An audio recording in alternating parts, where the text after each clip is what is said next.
올 2024년 우리나라 1년 예산이 656조 9천억 원입니다.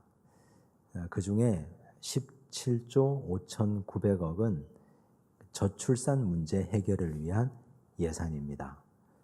17조 이렇게 말하니까 전혀 감이 우리에게는 와닿지 않습니다. 단위가 너무 크니까. 그런데 매년 거의 이런 식으로 우리가 거의 10년 이상 저출산 문제 해결을 위해서 예산을 배정하고 쏟아부었습니다. 그런데 참담한 현실은 작년 연말 기준 합계 출산율이 0.78이었고 올 상반기를 지날 때 0.72가 되었습니다. 이런 추세라면 올 연말이 되면 0.62까지 떨어진 예상입니다.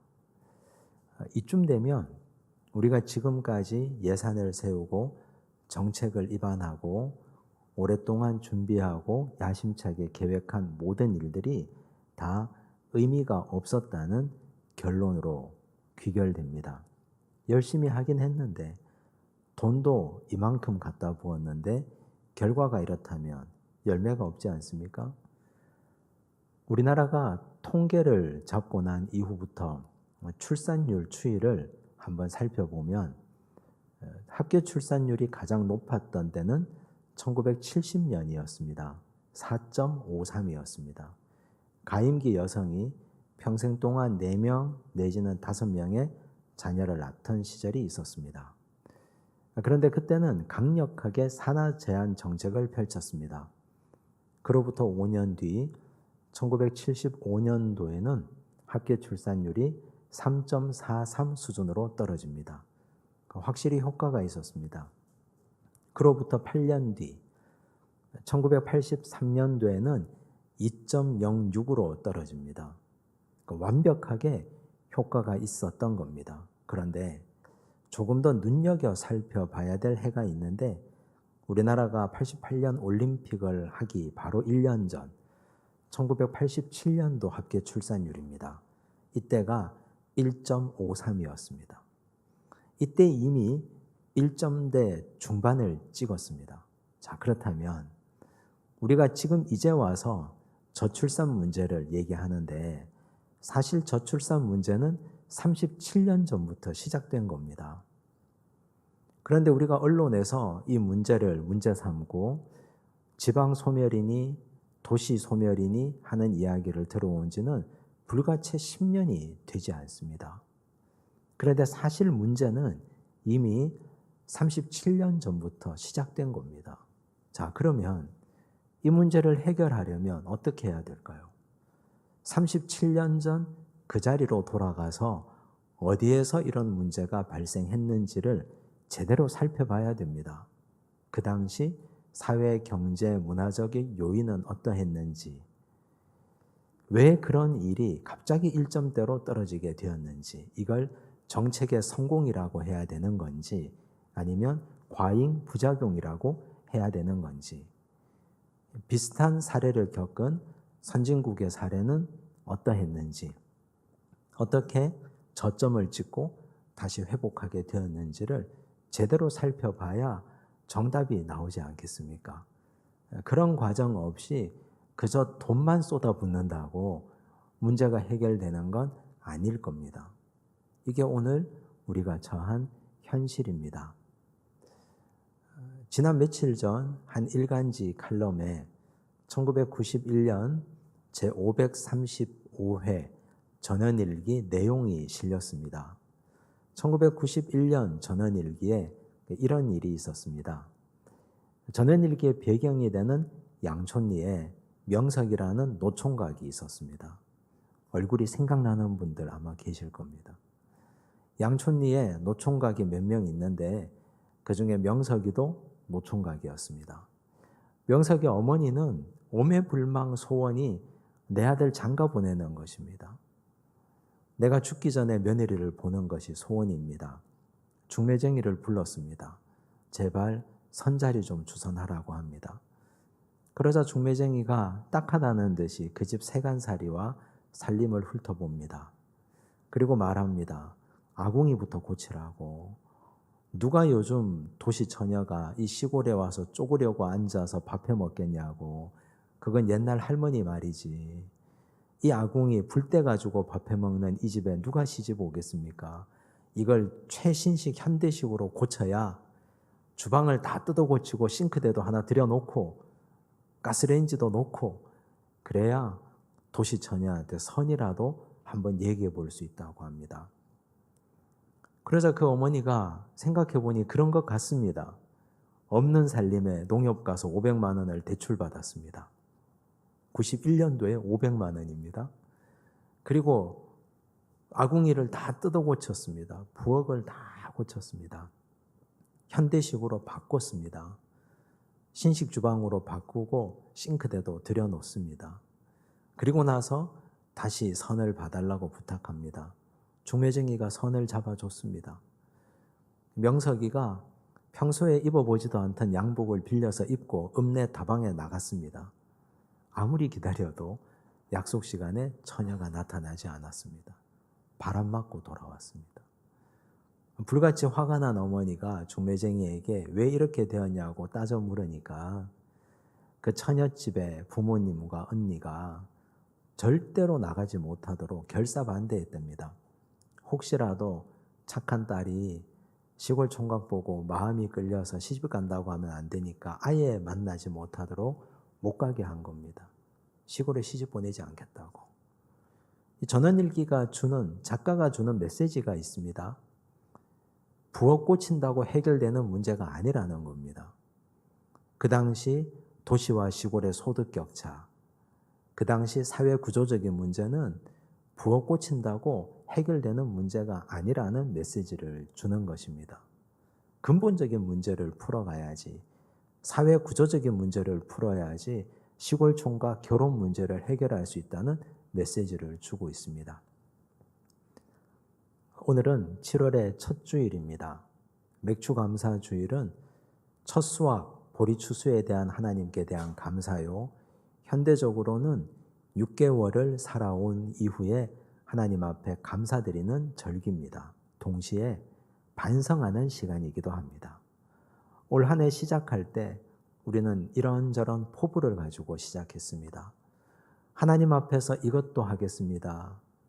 내 인생 계획도 세우고 믿음의 계획과 여정도 세웠습니다. 그런데 6개월이 지난 시점에 어떻게 되었습니까? 정신없이 떠밀려 살다 보니 겨우 숨만 쉬고 있지 않습니까? 신앙생활도 사회생활도 우리가 계획했던 것이 생각대로 이루어지지 않고 흘러가지 않습니다. 오늘 읽은 말씀, 에베소 교회에 보내는 말씀, 이 편지를 통해서 처음 사랑을 회복하라고 말씀합니다. 어디에서 떨어졌는지를 정확하게 살피고 돌이켜 처음 행위를 가지라고 전합니다. 이 말씀을 살펴보고 우리는 어디에서 떨어졌는지, 우리 문제가 무엇인지를 다시 살피는 시간 되기를 바랍니다. 사도 바울이 3차 선교 여행 때 개척한 교회가 에베소 교회입니다. 사도 바울의 3차 선교 여행은 AD 54년에서 AD 59년까지 약 6년 정도 이어졌습니다. 그 가운데 초기 3년은 순회 전도의 기간이었고 후기 3년이 에베소 교회를 개척하고 거기에 자리 잡고 교회를 목회했던 시간이었습니다. 그런데 이 편지, 우리가 오늘 읽은 요한계시록이 기록된 시기는 반모섬에서 사도 요한이 그리스도의 계시를 받아서 기록한 시기는 AD 90년쯤 됩니다. 그러면 교회가 생기고 나서 이 편지가 기록될 때까지 대략 30년 정도가 지났습니다. 30년 동안 이 교회가 어떻게 이루어졌는지, 30년 동안 교회는 더 교회다워졌는지, 30년이 지난 이후에 이 교회 성도들의 믿음은 어떻게 변질되어 갔는지를 오늘 이 짧은 본문에서 잘 보여주고 있습니다. 먼저 이 편지를 보내는 자가 누구인가를 설명합니다. 1절을 보십시오. 함께 읽겠습니다. 에베소 교회의 사자에게 편지하라. 오른손에 있는 7 별을 붙잡고 7 금촛대 사이를 거니시는 이가 이르시되, 7 별을 붙잡고 7 금촛대 사이를 거니시는 이가 누구십니까? 예수 그리스도 아니겠습니까? 그러므로 이 편지를 쓴 분은 사도 요한이지만 이 편지를 사도 요한을 통해서 주신 분은 예수 그리스도입니다. 예수님께서 에베소 교회 성도들에게 이 편지를 분명히 주셨습니다. 우선 예수님의 칭찬이 나옵니다. 2절과 3절을 보십시오. 함께 읽습니다. 내가 내 행위와 수고와 내 인내를 알고 또 악한 자들을 용납하지 아니한 것과 자칭 사도라 하되 아닌 자들을 시험하여 그의 거짓된 것을 내가 드러낸 것과 또 내가 참고 내 이름을 위하여 견디고 게으르지 아니한 것을 아노라. 칭찬이 길게 이어지는데 이 칭찬을 2 단어로 요약하면 첫째는 성실이요, 2번째는 인내입니다. 예수님께서 에베소 교회 30년 여정을 칭찬하실 때 너희들은 참 성실했구나, 너희들은 인내했구나, 이걸 칭찬하셨습니다. 그런데 성실과 인내는 그리스도인이라면 마땅히 가져야 될 덕목 아닙니까? 그러나 이걸 오늘의 기준에서 생각하면 곤란합니다. 왜냐하면 그 시절 그 상황이 성실하기 어렵고 인내하기 어려운 상황이었습니다. 에베소가 어떤 도시입니까? 물자가 많이 오가고 소아시아의 중심 도시였습니다. 현금이 넘쳐나고 부자 도시였습니다. 그만큼 유혹거리가 많습니다. 바울이 그곳을 목회했을 때 아데미 여신을 섬기는 사람들이 많았고 마술사들이 많았다 했습니다. 마술사는 요즘으로 말하면 점쟁이들입니다. 눈만 뜨면 타락할 수 있는 상황, 우리를 유혹하는 상황들이 굉장히 많았던 도시입니다. 그런데 그 도시에서 이들은 성실했습니다. 그리고 그 당시가 예수 그리스도가 신앙을 가지는 것, 믿음의 사람들이 기독교 신앙을 가지는 것이 불법이었던 시절이었습니다. 기독교 공인되기 전이었던 시절입니다. 로마에서는 예수 믿는 사람들 핍박이 심할 때는 잡아다가 콜로세움에 던지고 짐승의 밥이 되게끔 했던 시절 아닙니까? 그런데 그 시절에 핍박을 견디고 인내하는 것이 쉽지 않았습니다. 견디는 것. 그런데 이 시절을 30년 이상이나 성실했고 핍박을 견디는 인내를 가졌습니다. 여러분, 이게 대단한 믿음인 게 우리가 결심한다고 성실해지지 않습니다. 나 오늘부터 성실해야지. 나 내일부터 잘 견뎌야지. 유혹도 견디고 인내해야지. 그런다고 인내가 없던 인내가 갑자기 생겨나지 않습니다. 그렇다면 이 에베소 교회의 성실과 인내를 가능하게 했던 그 밑바탕 힘은 어디에서부터 온 겁니까? 사도행전 19장 8절과 9절입니다. 함께 읽습니다. 바울이 회당에 들어가 3달 동안 담대히 하나님 나라에 관하여 강론하며 권면하되 어떤 사람들은 마음이 굳어 순종하지 않고 무리 앞에서 이 도를 비방하거늘 바울이 그들을 떠나 제자들을 따로 세우고 두란노 서원에서 날마다 강론하니라. 바울이 늘 했던 것처럼 에베소 회당에 가서 말씀을 전했는데 반대하는 자들이 생겼습니다. 그러나 바울은 그들을 포기하지 않고 떠나지 않습니다. 두란노 서원을 따로 세우고 매일같이 날마다 하나님의 말씀을 가르쳤습니다. 얼마 동안 했을까요? 사도행전 19장 10절 말씀을 보십시오. 함께 읽습니다. 2해 동안 이같이 하니 아시아에 사는 자는 유대인이나 헬라인이나 다 주의 말씀을 듣더라. 만으로 2년이니까 횟수로 3년입니다. 3년이 가까이 하나님의 말씀을 매일같이 두란노 서원에서 전하고 가르쳤습니다. 이 말은 에베소 교회 성도들의 30년이 넘는 성실과 인내의 밑바탕의 힘은 말씀이었다는 뜻입니다. 바울이 3년 동안 매일같이 하나님의 말씀을 먹이고 가르치고 입히고 돌봤던 그것이 근저의 뿌리가 되었습니다. 그 뿌리가 성장하고 자라서 나타난 열매가 바로 성실이었고 인내였습니다. 그러므로 성실과 인내의 열매, 이 열매를 맺기 위한 그 밑바탕에는 말씀이 있었다고 밖에는 볼 수가 없는 겁니다. 우리가 올 한 해 시작할 때 하나님, 저 하나님 앞에 성실하게 잘 섬기겠습니다. 내 인생을 좀먹는 갖가지 유혹들이 있는데 이 유혹에서 제가 견디고 이겨내겠습니다. 결심했는데 한 달도 채 가지 못하고 지금 6개월이 지난 시점에 우리는 성실하지 못하고 인내하지 못하고 견디지 못한 까닭이 무엇입니까?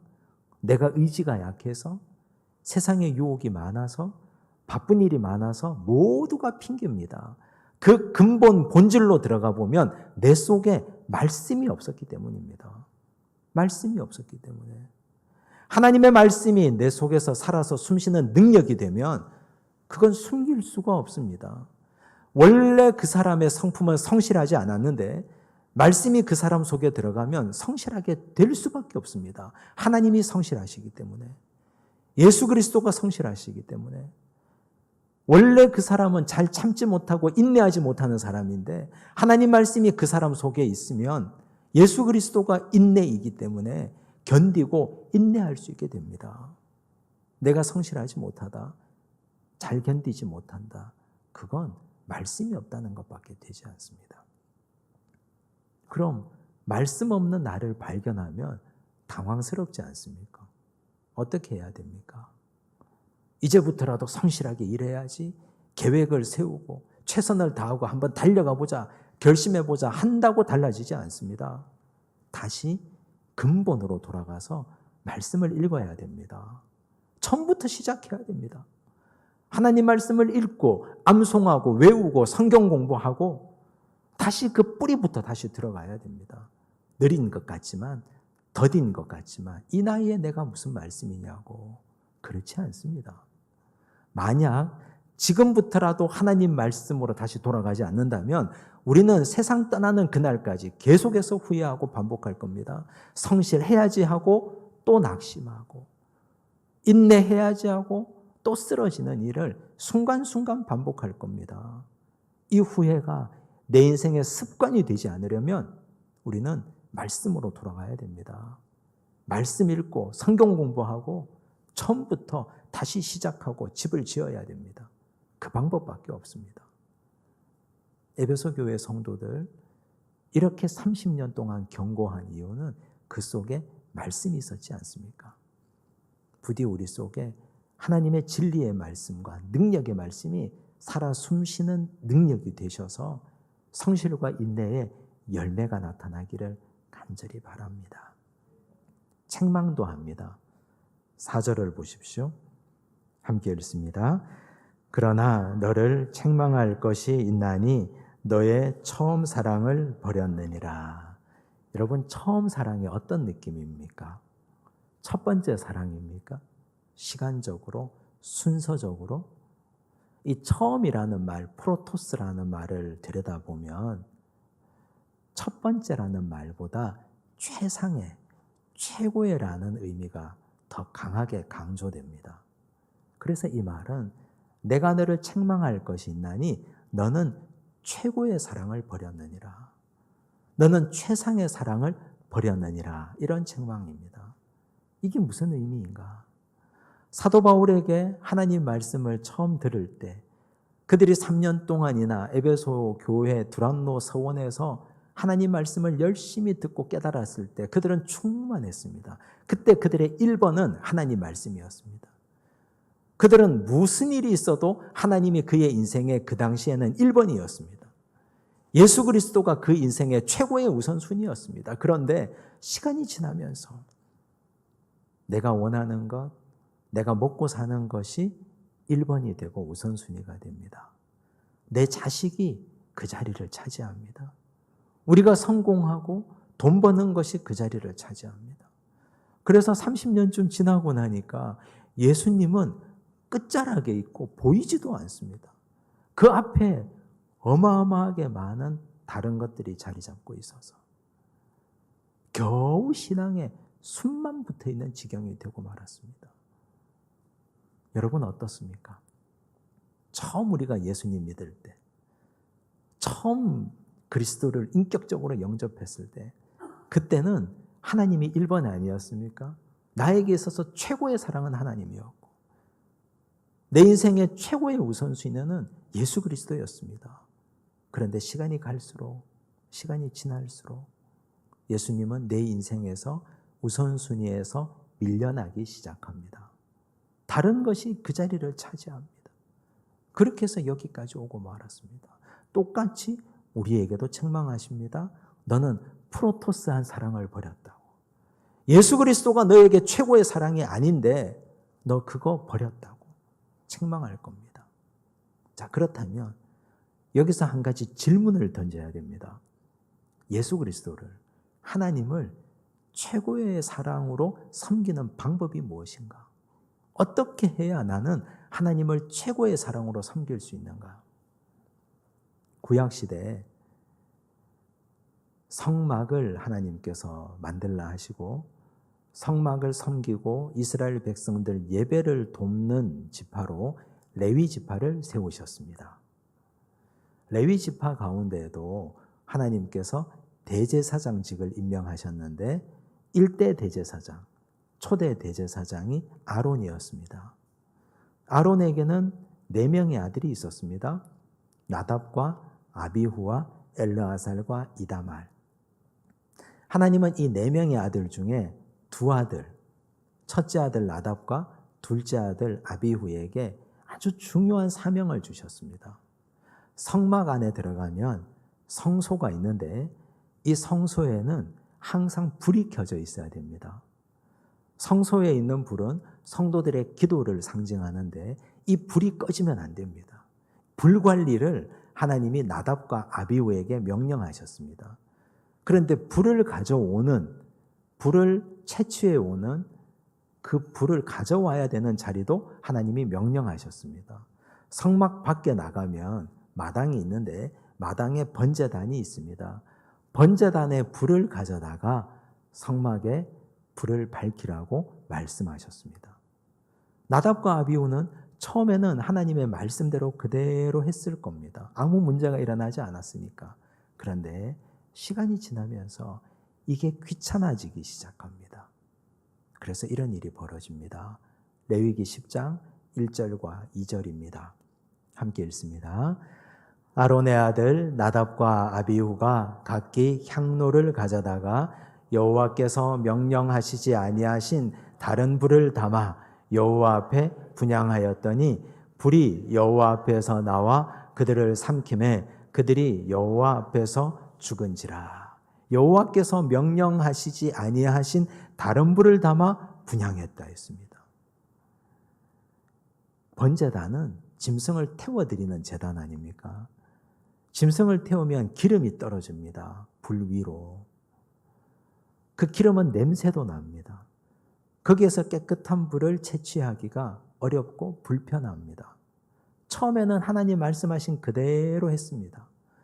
그런데 시간이 지나니까 요령이 생깁니다. 굳이 거기서 불을 가져야 될 필요가 있겠는가? 이 불이나 저 불이나 다 같은 불인데 피워놓으면 똑같은 불인데 자기 나름대로 다른 불을 가지고 와서 하나님 제단 성소에 불을 밝힙니다. 그런데 이게 나답과 아비후 입장에서는 융통성이고 요령이었지만 하나님이 보실 때는 타락이고 변질이었습니다.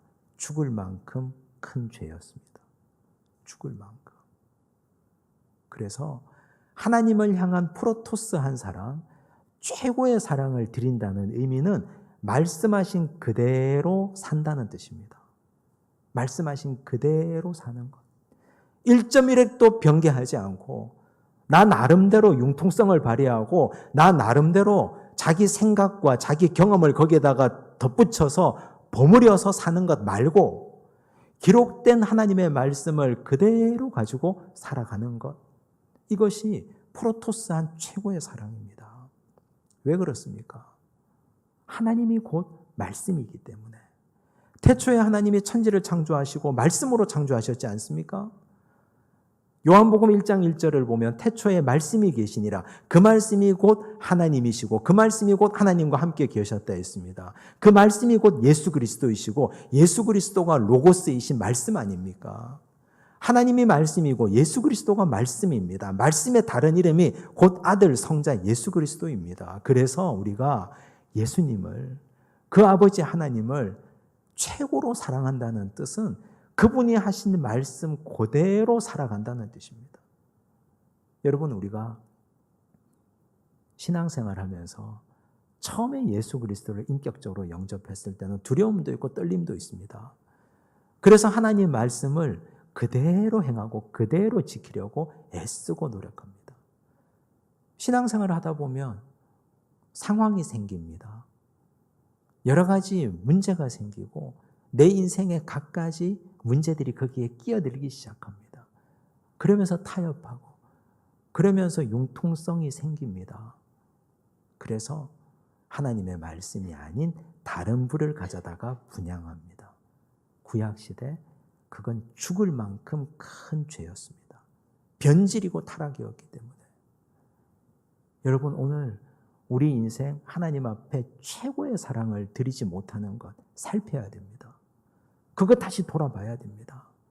정말 하나님께서 가장 기뻐하시는 처음 사랑, 프로토스한 사랑은 있는 말씀을 그대로 행하고 지키는 겁니다.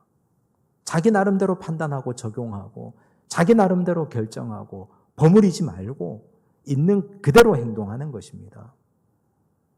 그래야 될 이유를 이렇게 설명합니다. 5절을 보십시오. 함께 읽습니다. 그러므로 어디서 떨어졌는지를 생각하고 회개하여 처음 행위를 가지라. 만일 그리하지 아니하고 회개하지 아니하면 내가 네게 가서 내 촛대를 그 자리에서 옮기리라. 어디에서 떨어졌는지를 생각하고 회개하여 처음 행위를 가져라. 바울과 3년 동안 두란노 서원에서 말씀 공부했을 때 그들은 프로토스한 사랑을 실천했습니다. 근데 세월이 가고 시간이 지나면서 언제 어디서 떨어졌는지 나도 모르게 되고 말았습니다. 그렇게 살지 말라는 뜻입니다. 정확하게 자기를 돌아보고 반성하고 언제부터 이 문제가 발생했는지, 어떤 사건으로, 어떤 계기로 이 문제가 일어났는지를 자기를 살피라는 뜻입니다. 어디라고 분명히 명시하지 않습니까? 어디서 떨어졌는지를 살피고 돌아보고 프로토스한 사랑을 회복하라고 말합니다. 이유가 있습니다. 이건 해도 되고 안 해도 되는 선택의 문제가 아닙니다. 반드시 이 문제는 해결하고 짚고 넘어가야 될 문제입니다. 촛대를 옮겨버린다고 하셨기 때문에. 에베소 교회는 소아시아 모든 교회 중에 가장 좋은 교회였습니다. 하나님께서 그 교회를 가장 복 주셨고 은혜 많이 주셨던 교회입니다. 1등 교회였습니다. 최고의 교회였습니다. 최고의 사랑을 하나님께 드렸던 교회를 하나님은 최고의 교회로 만들어 주셨습니다. 그런데 이제 하나님이 그들에게서 프로토스한 존재가 아닙니다. 그러므로 하나님도 그들에게 주신 은혜의 촛대를 옮겨버리겠다고 말씀하십니다. 두렵지 않습니까? 여러분, 이 나라, 이 민족, 우리 믿음의 윗세대, 그 윗세대들이 신앙생활을 해왔던 과정을 한번 보십시오.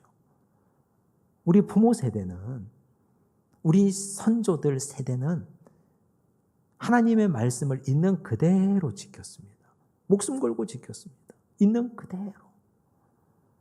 전 세계에서 가장 가난했던 이 나라가 하나님의 말씀을 그대로 지키는 그들을 보시고 하나님이 그들을 최고로 대접해 주셨습니다.